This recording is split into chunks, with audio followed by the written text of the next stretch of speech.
Today, I'll show you how to pay with PayPal on Gumroad, a popular platform where creators sell digital products and services directly to their audience. Using PayPal makes transactions faster, easier, and more secure. Start by opening your web browser and going to gumroad.com. Once you're on the homepage, click Login at the top right corner. For convenience, you can select Google Login and choose the account linked to your Gumroad profile.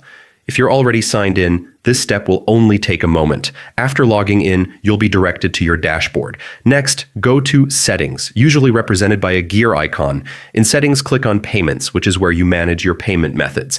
Here, look for the option to link your PayPal account. Click it and enter your PayPal credentials carefully. Double-check your details to avoid any payment issues.